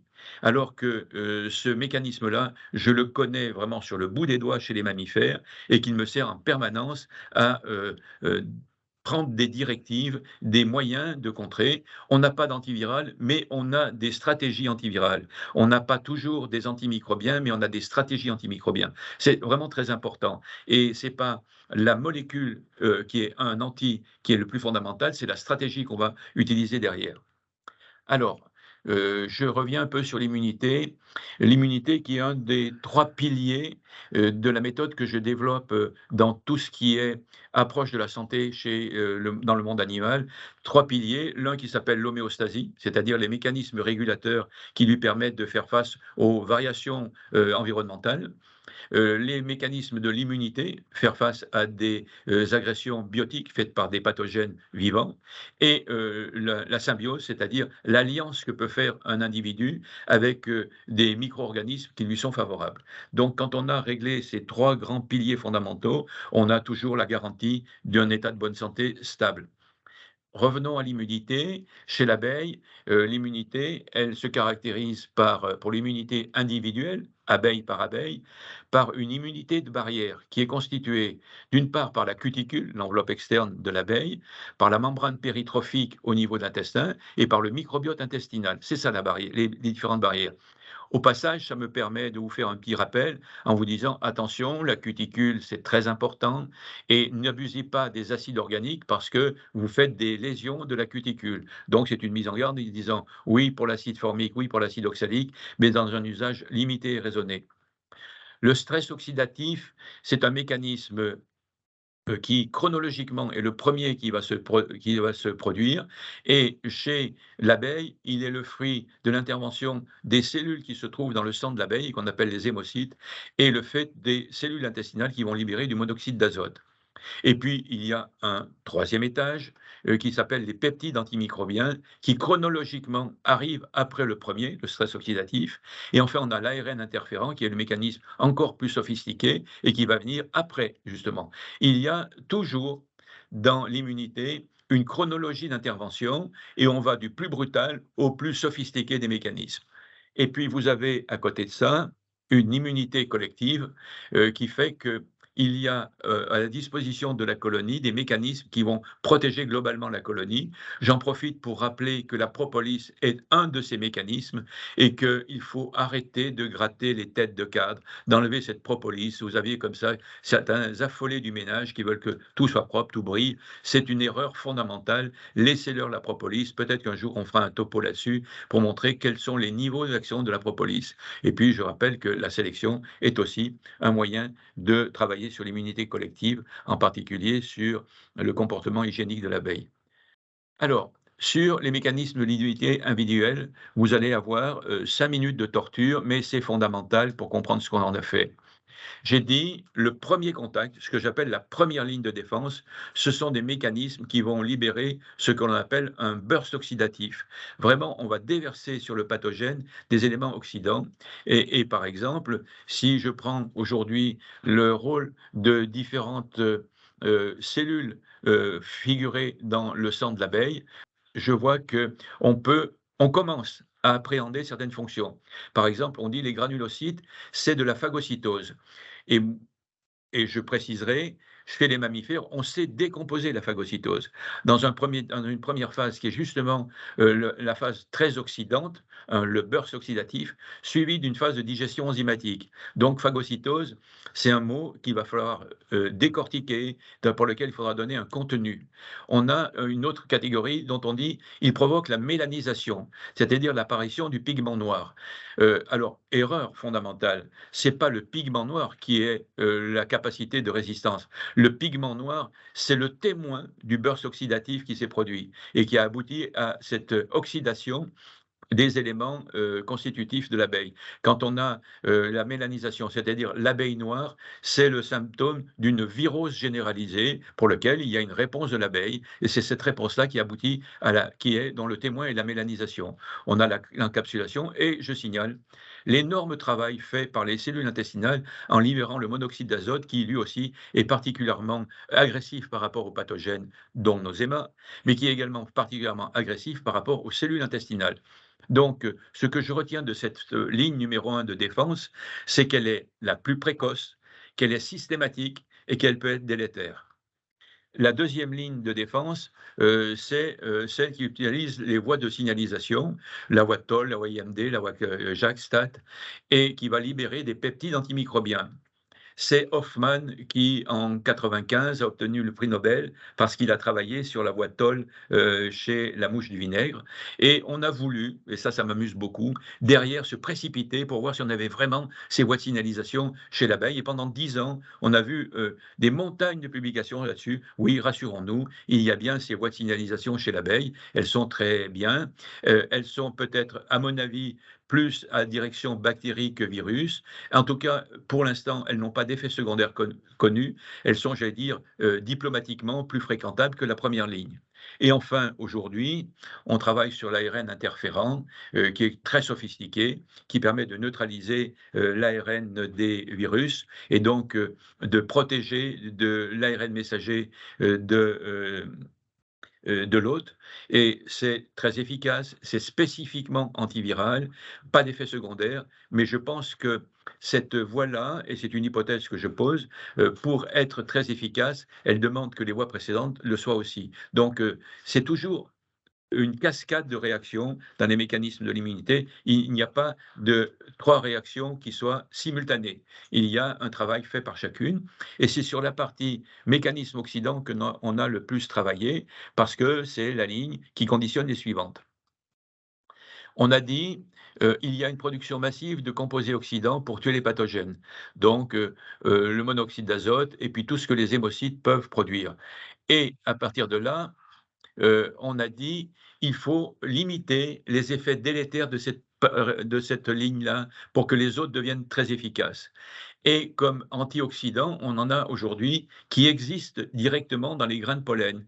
J'ai nommé par exemple la quercétine ou le camphénol ou d'autres polyphénols, et d'où l'idée qu'on retrouve dans ce qui a été déjà démontré, c'est qu'il faut une très grande biodiversité dans les pollens, de façon à être sûr d'apporter un maximum de ces antioxydants naturels. Et puis, et c'est là où on intervient, c'est là où je voulais en venir, enfin, c'est que on peut provoquer la fabrication de systèmes enzymatiques antioxydants qui s'appellent superoxydismutase, glutathion peroxydase, catalase et autres, et qui dépendent des apports en zinc, cuivre, manganèse, sélénium. Chez les mammifères, on a très bien repéré qu'il faut à peu près 48 heures pour construire ces systèmes enzymatiques. Je pense que, compte tenu des observations cliniques que j'ai pu faire, il nous faut à peu près une semaine pour être très, très opérationnel chez l'abeille, peut-être moins, mais pour l'instant, je n'ai pas les moyens d'aller voir au niveau des systèmes enzymatiques à quelle vitesse l'abeille est capable de les construire. Mais on sait qu'on aura un rôle déterminant dans l'efficacité de la phase numéro 1 par ces apports-là. Donc, on a les moyens aujourd'hui d'aller mesurer la quantité d'oligoéléments que contient l'abeille et quelle peut être l'efficacité de ces systèmes enzymatiques antioxydants. Alors, je vous passe un peu sur les détails de la spectrométrie de masse. Simplement, ce que je vais vous montrer, c'est une image très simple. On met ici, dans le tube qui est là, des abeilles au contact de l'acide et on va obtenir au bout de 24 heures le tube qui est à droite et qui montre que les abeilles sont entièrement lysées. Tout ça est mis dans l'appareil ici, qui est donc l'association de deux appareils, l'un pour la torche à plasma, l'autre pour le spectro de masse, et qui va nous donner des résultats que l'on a, nous, ensuite exploités. Et par exemple, on a eu la chance sur un des ruchers d'avoir une colonie sauvage à 300 mètres d'une colonie qu'on appelle la colonie B ici, et qui donc ont butiné les mêmes fleurs, se sont nourris de la même manière, et quand on fait une analyse de leur composition et de leur teneur dans les 4 oligoéléments fondamentaux, on voit qu'on a presque un copier-coller. On a des résultats qui sont semblables. Donc, avec le même type d'alimentation, on aura les mêmes apports en oligoéléments et les mêmes capacités de défense dans cette première partie du système immunitaire. On a également montré que notre colonie B donc, était semblable à la colonie sauvage, mais que la colonie 23, issue de B, qui a reçu des oligoéléments pendant la phase qui suit la division, et donc a obtenu des jeunes générations qui ont peut-être pu capter les oligoéléments qu'on leur a administrés. Alors ça, c'est totalement fortuit. On a eu une chance folle, c'est que les oligoéléments qu'on a administrés nous ont servi de traceurs. Et on a pu voir que le système de distribution en petite quantité, un quart de litre par rapport tous les 2 jours, allait préférentiellement aux larves. Et donc, on retrouve dans notre génération, vous avez ici en bas les courbes de la courbe en bleu, c'est la colonie férale, la courbe en orange, c'est la colonie mère B, qui sont identiques puisqu'elles ont mangé les mêmes choses, et puis la colonie fille, qui elle se détache complètement parce qu'elles ont absorbé les oligoéléments.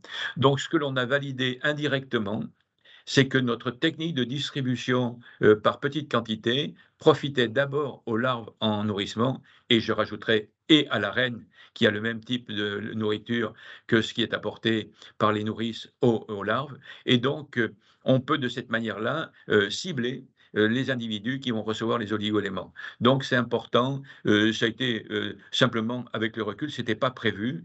On voulait voir nous simplement quel était l'intérêt de la distribution des oligoéléments dans la diminution du portage des pathogènes, et on s'est rendu compte qu'en réalité, on avait un mode de distribution qui était convenable et qui allait bien vers les individus cibles que l'on voulait protéger.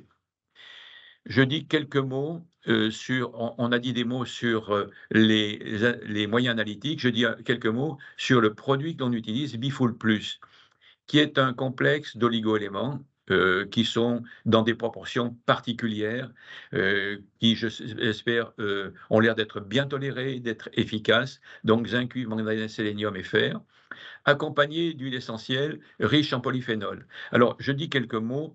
On ne l'a pas démontré formellement chez l'abeille, mais on l'a démontré chez tous les mammifères. Les huiles essentielles qu'on l'on utilise, elles sont ni antivirales, ni antibactériennes.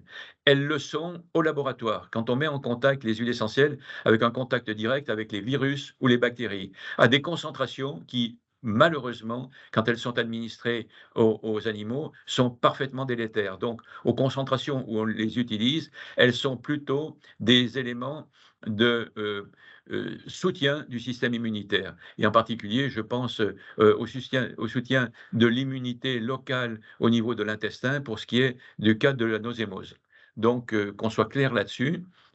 L'usage, je vous l'ai dit, 8 millilitres par litre de sirop 50-50, un quart de litre par passage toutes les 48 heures, de 3 à 6 voire 8 passages. C'est nous qui donnons aujourd'hui le protocole pour chaque type d'élevage parce qu'il prend en compte ce que l'on sait, nous, de la synergie entre les différents pathogènes, des résultats sur le terrain de l'éleveur, de ses pratiques d'élevage et de l'outil que l'on manipule bien, que l'on connaît bien aujourd'hui, qui s'appelle Bifool Plus. Donc, on fait à chaque fois une sorte d'audit d'élevage et une prescription qui soit adaptée à chaque éleveur. Cette partie, c'est un peu lourd, mais ça vous montre qu'il y a quand même plusieurs cheminements à faire simultanément. Il n'y a pas que le portage, il y a un raisonnement général, et je vais y revenir d'ailleurs à ce type de raisonnement-là, parce que on a des fois des incompris entre les chercheurs et les cliniciens, par exemple. Je vais vous montrer la différence qu'il y a dans nos approches, alors qu'elles sont tout à fait complémentaires. On y va pour la troisième partie? Alors, dans la troisième partie, je commence par le compte-rendu d'une observation qui a été publiée dans une revue qui s'appelle Abeilles en liberté et qui est, je trouve, une observation sympa parce qu'elle ressemble un peu à ce qu'on a fait.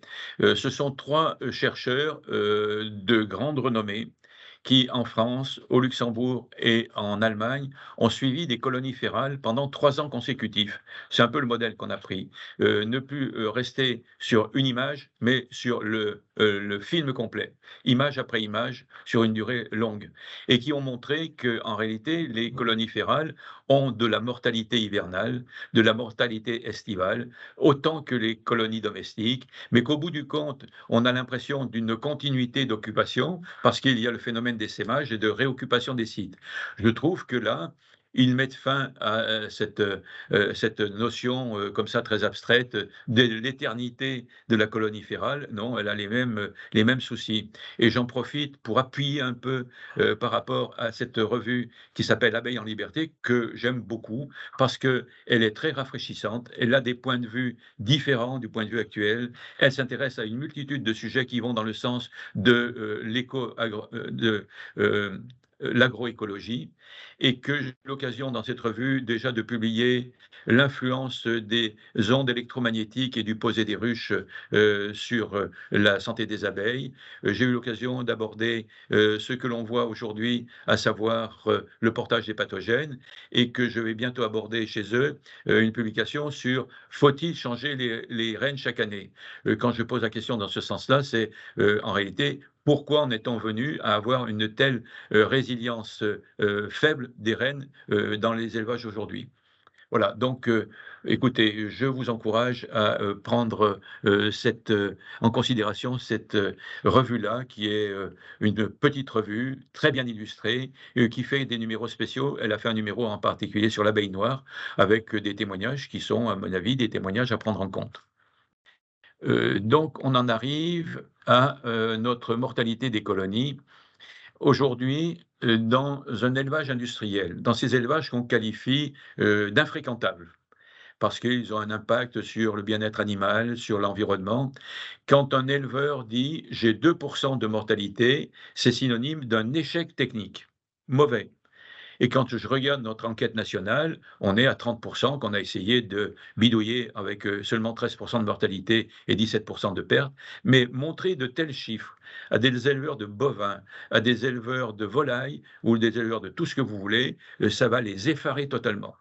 On est dans une. Alors vous allez me dire, oui, mais les abeilles, on n'a pas le contrôle, elles ne sont pas dans des bâtiments, elles vont partout, mais on ne parle pas d'être à moins de 2%. On parle que si on était simplement à 10% de mortalité, ce serait un bel objectif. On est aujourd'hui bien au-delà, et c'est là où je trouve que on ne prend pas conscience de ce problème-là, et que l'on se contente jusqu'à maintenant d'égrener sur le même plan des tas de choses comme le varroa, le pesticide, les aléas climatiques, la monoculture, les ondes électromagnétiques, les pollutions atmosphériques et peut-être les pathogènes. Vous voyez, c'est toujours la même litanie, cette collaboration entre ces différents intervenants.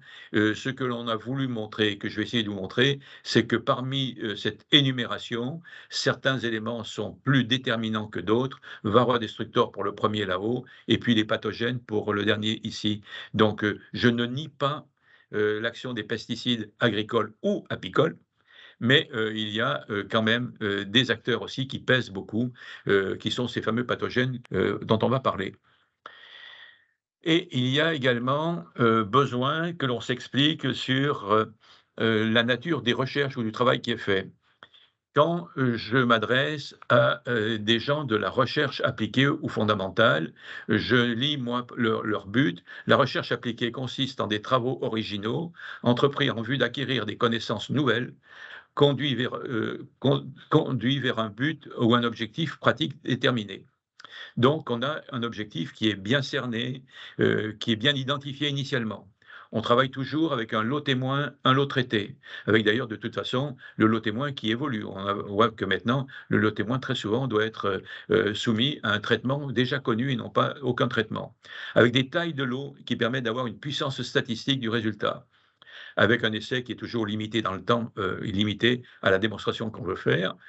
On fait une analyse et on a une recherche constante de l'élimination des biais, ce qui pourrait fausser le résultat. Rédaction, comité de lecture, publication.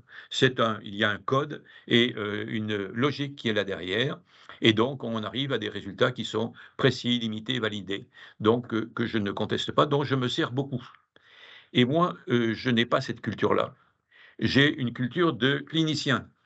Et un clinicien ce qu'on lui demande, c'est face à un malade, quelle va être sa réaction et ses propositions pour revenir à un état de santé qui soit un état stable. C'est ça le clinicien. Il doit toujours avoir un élément de réponse pour pouvoir faire quelque chose. Il ne reste pas dans l'état de constat.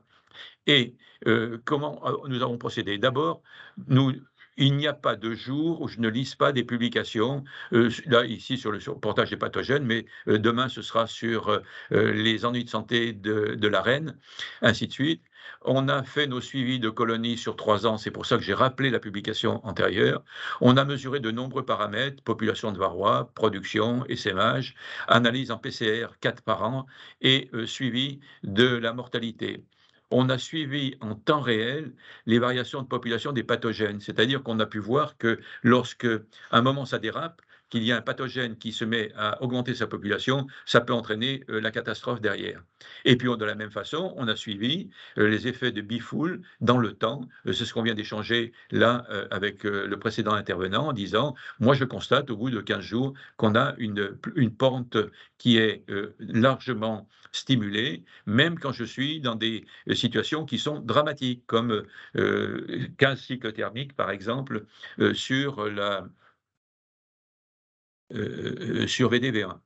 Et donc, le résultat final, c'est que l'on veut donner ou suggérer aux apiculteurs quelles sont les règles pratiques de conduite d'un rucher pour limiter les pertes. Voilà, c'est tout à fait différent.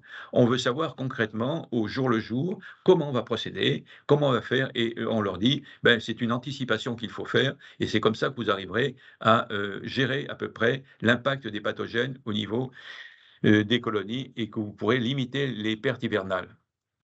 Alors, euh, on revient dans notre proposition stratégique, hypothèse, portage des pathogènes sans symptômes repérables, avec pour chacun des pathogènes, des mécanismes différents, mais on arrive toujours à un résultat qui est à peu près identique, que vous ayez des pesticides, que vous ayez des virus, que vous ayez Nosema, c'est toujours cette baisse de la population des abeilles adultes, et en particulier des butineuses, qui va désorganiser complètement la colonie, faire qu'elle va se vider de son effectif et qu'on va se retrouver avec des caisses vides et des populations et des réserves qui sont encore importantes. Et il y a des synergies qu'on a pu montrer entre différents agents pathogènes ou des agents pathogènes et des pesticides. Donc rien de très nouveau, si ce n'est qu'on se propose d'être justement très en amont et de proposer ensuite des aliments complémentaires. J'ai insisté beaucoup sur le rôle des oligoéléments et des huiles essentielles. Alors, vous allez me dire, mais d'où est-ce qu'ils sortent ces choses-là? Comment est-ce qu'ils sont arrivés là? C'est pas comme ça, j'ai pas sorti cette chose-là d'un rêve, hein. En réalité, je me cache derrière.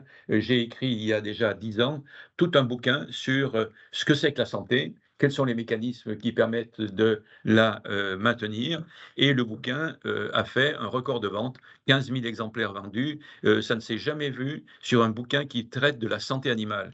Donc, ça signifie que aujourd'hui, ce bouquin est là dans tous les lycées agricoles et que les profs ont référence à son contenu là-dessus. Donc, à partir de ce que l'on savait bien dans toutes les productions animales, on s'est permis aujourd'hui de faire un saut dans le monde de l'abeille qui a été notre dernier. On a fait entre-temps, par exemple, les escargots. C'est très amusant et très facile à faire.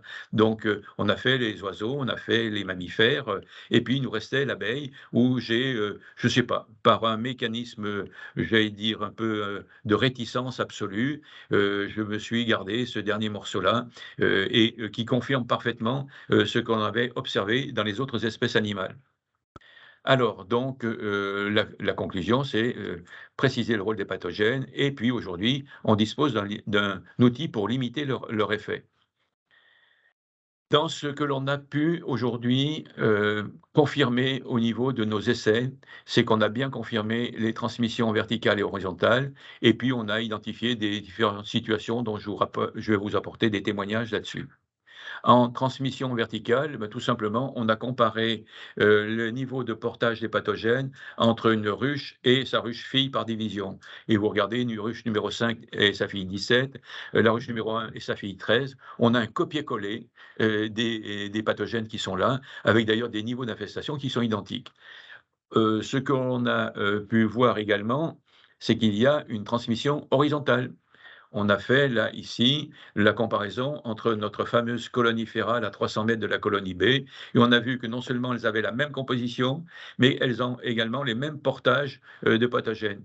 Avec là, quelque chose qui nous amuse beaucoup, c'est que la colonie B a subi des traitements antivarrois, que la colonie sauvage n'en a pas subi, et qu'elles ont un même portage de VDV1. Vous voyez, donc ça veut dire que VDV1 est capable d'une certaine autonomie de développement avec varroa ou pas varroa. Même topo pour les autres. Donc, c'est assez intéressant. Et donc, on va revenir sur ce sujet-là parce que on va revoir que, comme pollinisateur, il n'y a pas que l'abeille domestique, mais il y en a d'autres, en particulier qui sont importés et qui échangent des pathogènes avec l'abeille.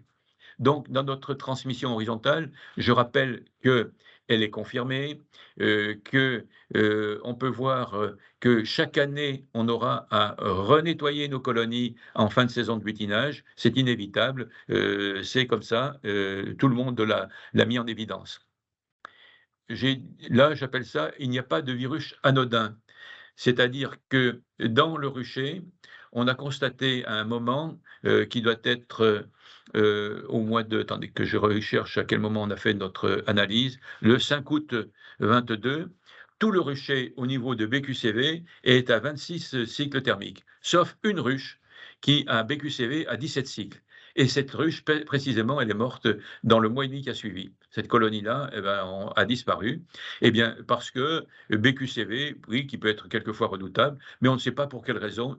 Peut-être que si, parce que quand on regardait les commémoratifs, cette ruche-là, en juin, avait subi un stress très fort. On avait eu une tornade qui avait, et moi j'étais absent à ce moment-là, fait envoler le toit et les hausses, si bien que le corps de ruche est resté pendant 6 jours comme ça, au vent et à la pluie et que c'est un stress monumental, qui fait que, eh bien, on a, vu par phénomène, de rebond, ce virus-là qui s'est développé parce que peut-être il y a eu une défaillance au niveau du système immunitaire liée au stress. Je fais allusion au facteur de transcription NF-κB, qui est un facteur de transmission qui est, à la fois de transcription, pardon, qui intéresse à la fois les stress de type de celui que j'évoque là, climatique, et des stress liés à des pathogènes.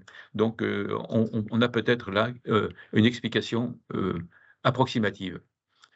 Là, ici, c'est vous raconter une histoire, de l'introduction de 3 de 3 essaims venant du même éleveur et pour lequel on a trouvé uniquement BQCV, pas rien dans la catégorie DWV.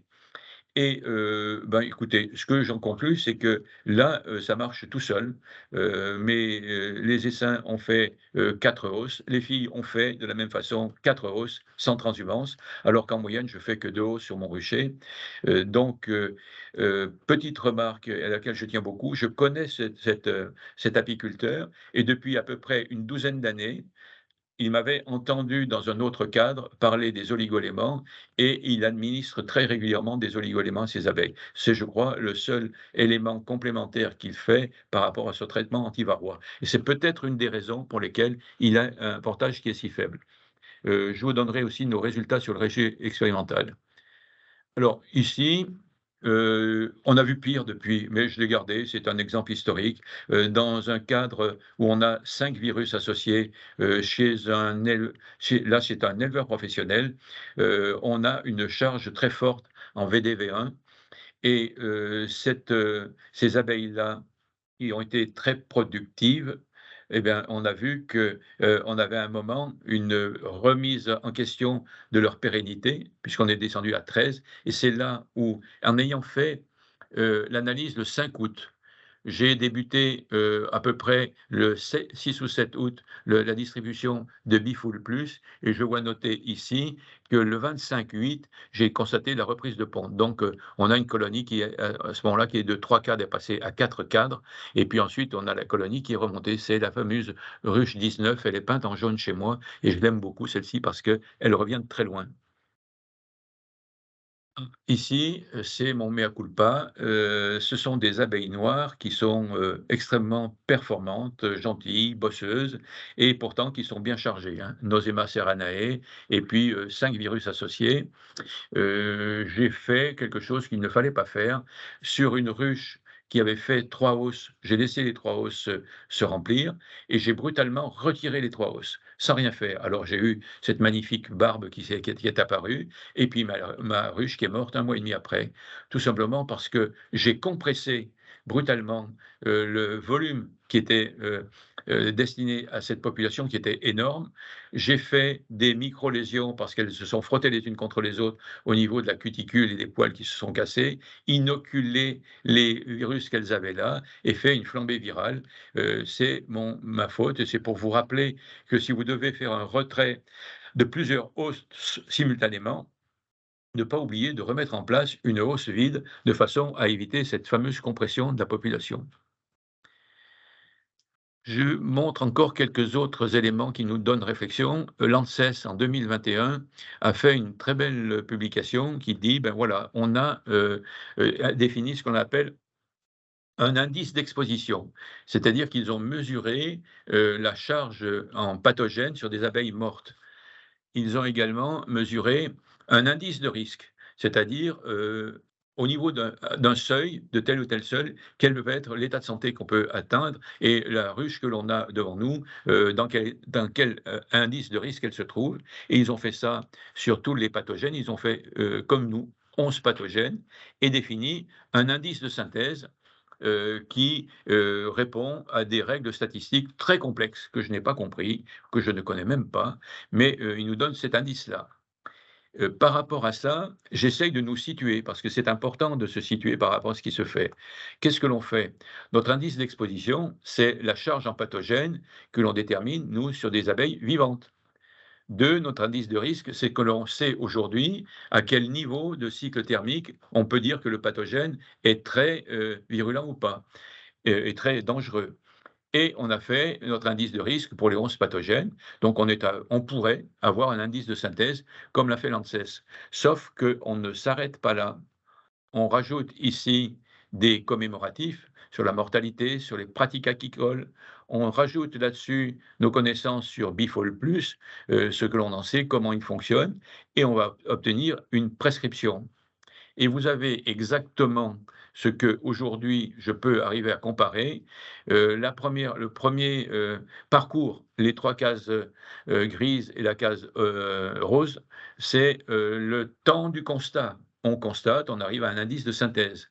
Et nous poursuivons, nous, par les temps suivants pour entrer dans le temps de l'action. Et à partir de cette prescription personnalisée, on va pouvoir faire évoluer l'équilibre au niveau des populations et réduire en particulier les populations de pathogènes. Il y a bien ces 2 temps-là. Le clinicien est toujours dans un temps de l'action. Le chercheur est dans un temps du constat qui est fondamental, hein, qui nous permet, nous, d'appuyer nos hypothèses et notre stratégie derrière. Chacun est à un niveau qui n'est pas le même temps et il ne faut pas chercher à superposer tel ou tel niveau. Ils ne sont pas superposables, ils sont simplement complémentaires. Là, je vous rappelle donc ce que je vous ai montré tout à l'heure, ce que l'on reçoit. Je voulais signaler l'idée que l'abeille n'est pas le seul pollinisateur. On a aujourd'hui Bombus terrestris, là, le gros bourdon poilu qu'on utilise beaucoup dans les serres pour polliniser. C'est un élevage dans des espaces clos et où les producteurs essayent d'avoir des éléments qui soient les moins pollués possibles, sauf que ça ne marche pas forcément très bien, puisqu'on a montré que 75% des bourdons vendus avec l'étiquette pathogène free sont en réalité contaminés par des virus de l'abeille. Donc, on a essayé, alors ils ont aussi leur virus propre, je vous les signale ici. Ils font certainement un portage de la loque américaine sans qu'elle soit pathogène pour eux. Et j'ai essayé de comprendre pourquoi on pouvait se retrouver avec une telle situation. Probablement parce que même si on est dans des élevages, dans des espaces clos, avec plein d'efforts faits par les éleveurs, on a probablement, au niveau de l'introduction régulière de nouvelles reines, des reines qui ne sont pas fiables et qui vont introduire des pathogènes de l'abeille domestique. Et puis on a un autre qui est beaucoup plus inquiétant, qui est le fait que pour polliniser des vergers, on fait des importations d'osmies, Osmia cornuta ou rufa, et que ces osmies, qui sont des sortes d'abeilles rousses, vont venir avec leurs pathogènes à elles. Et en particulier, elles ont des acariens. On en a déjà un, nous, c'est varroa, et il suffirait qu'on en rajoute encore un autre. Elles ont des bactéries qui leur sont propres, elles ont des virus qui leur sont propres, que je retrouve dans la publication de 2013 de l'équipe belge et qui montre que on n'est pas aujourd'hui très très bien équipé par rapport à ça. Pourquoi? Au niveau des garanties, au départ, on regarde simplement le taux de viabilité des cocons. Je trouve que c'est vraiment très très très très léger. Ça ne prend pas en compte le portage de pathogènes. Et à l'arrivée, on se contente d'un examen macroscopique pour voir si on voit ou si on ne voit pas des acariens.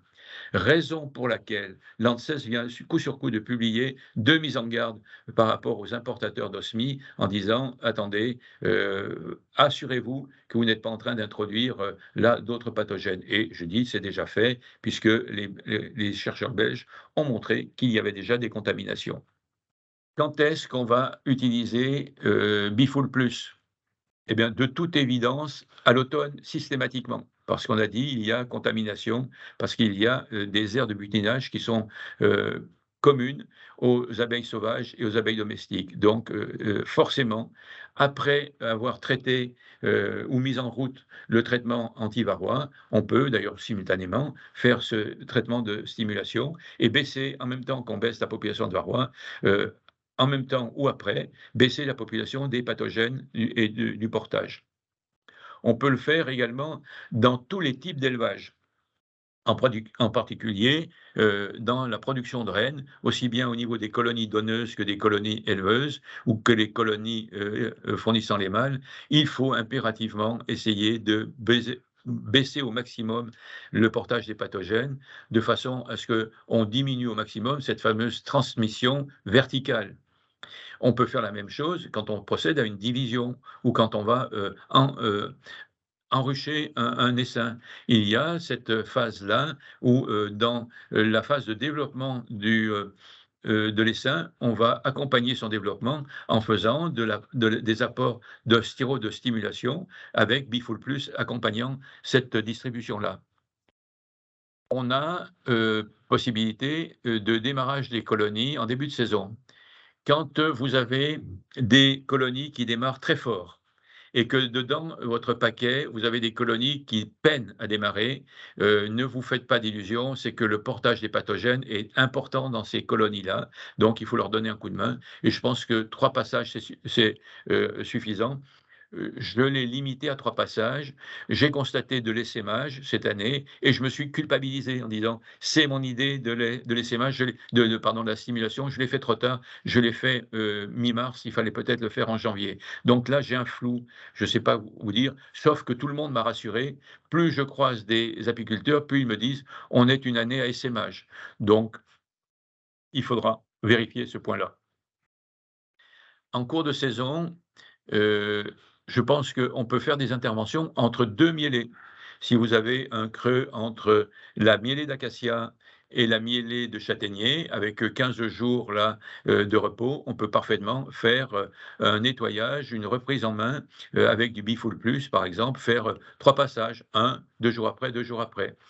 On peut faire également des interventions en tout moment pour les colonies qui sont en perte de vitesse. Et ça, c'est l'observation au trou de vol qui va permettre de corriger. Alors pour des éleveurs professionnels, ça va être compliqué, mais je trouve que pour des apiculteurs amateurs, c'est fondamental. L'observation au trou de vol va permettre de donner des indications, et ces indications sont toujours les symptômes presque, j'allais dire, tardifs d'un portage viral qui est en train de dégénérer. Donc, ce qui veut dire qu'il faut réagir immédiatement. Dès que l'on constate qu'il y a une baisse d'activité, il faut entrer dans le protocole Bifool Plus. Des situations particulières, ben oui, j'ai signalé, les cheptels destinés aux expérimentations, on aimerait bien avoir leur carte d'identité virale pour savoir ce qui se passe. Je pense qu'il y a des zones à transhumance qui sont à haut risque. Je pense aux lavandes, par exemple, où tout le monde vient, où on a un nombre faramineux de colonies qui sont côte à côte. Et on sait qu'il y a, par des phénomènes de dérive ou de phénomènes de butinage commun, une transmission des virus qui est hautement probable. Les garanties à la vente des essaims, oui, je pense que là, on pourrait demander un effort pour qu'il y ait un minimum de garantie en disant, ben, on veut par exemple s'assurer qu'on n'a pas plus de 4 pathogènes dans l'effectif dont on est issu l'essaim et qu'on a un portage raisonnable, pardon, qui est un portage au-delà de 25 cycles thermiques.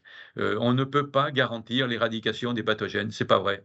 Donc là-dessus, je pense qu'il y a à réfléchir tous en commun pour savoir comment on peut suggérer et encourager les professionnels à garantir là, parce que je vois trop aujourd'hui en permanence des amateurs qui achètent un essaim qu'on va leur livrer fin avril, par exemple, qui est mort déjà au mois de septembre. Et on leur répond toujours la même chose: vous n'avez pas su faire votre traitement anti-varroa.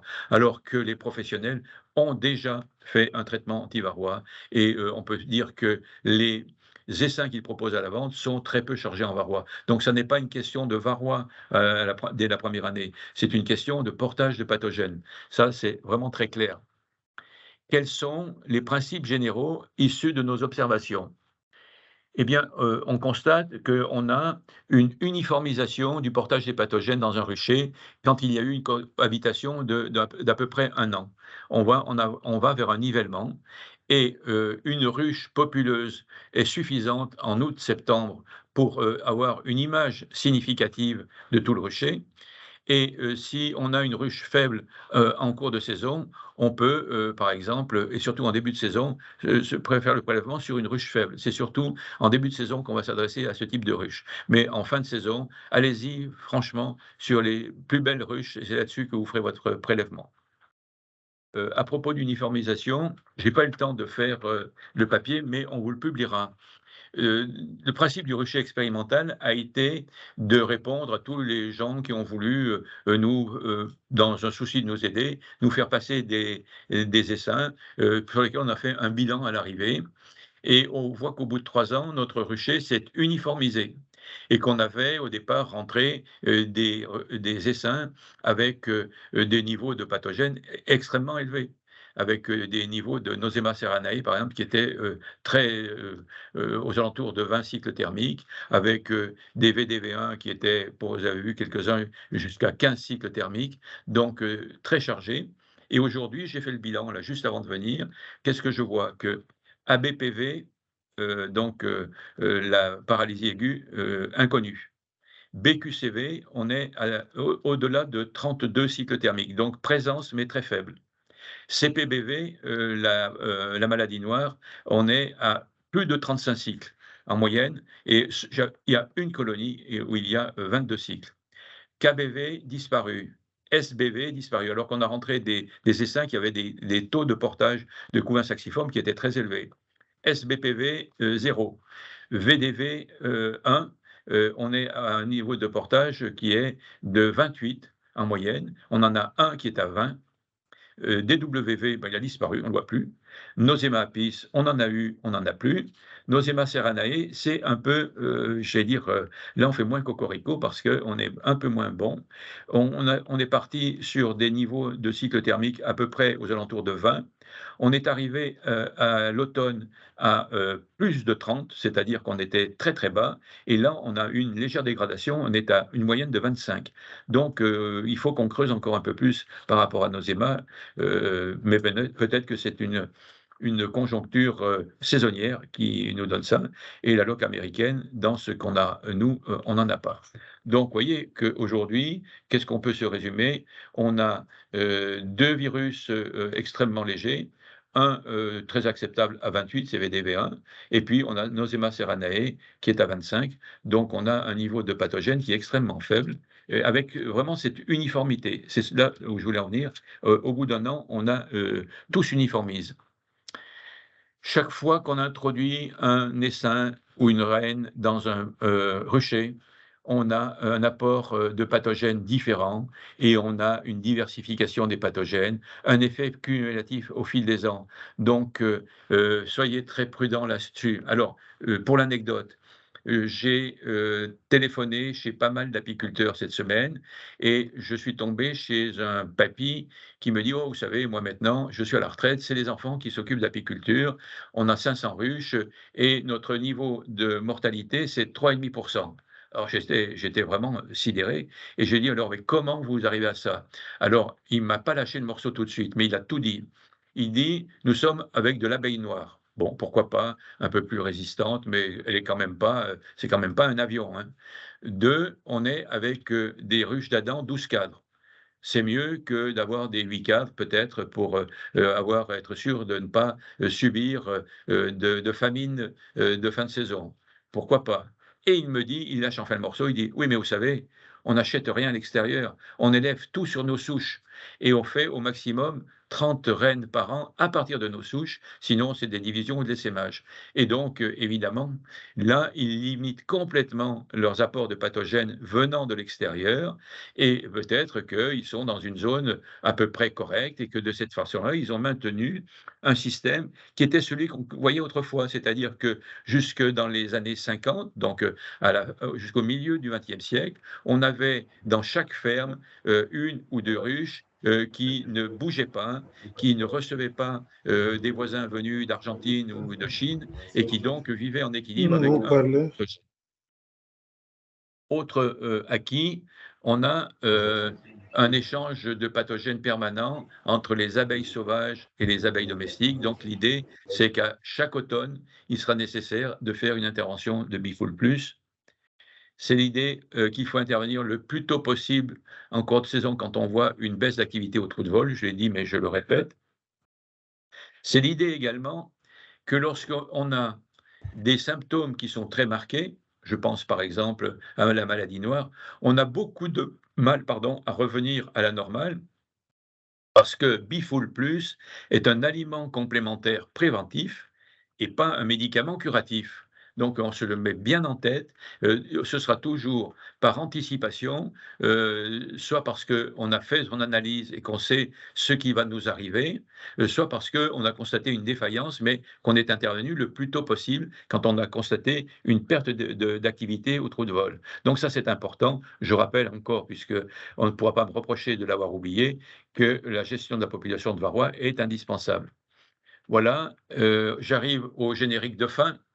Dans le film que je viens de vous passer, il y avait 2 acteurs. Le premier, c'est celui concernant l'analyse, c'est-à-dire Patobi, c'est son nom déposé, qui est fourni par la société AD Vous pouvez vous le procurer en cliquant, sur, le lien qui est ici ou en cliquant également sur le lien qui correspond à Solunature. Il est à disposition dans les 2 sociétés.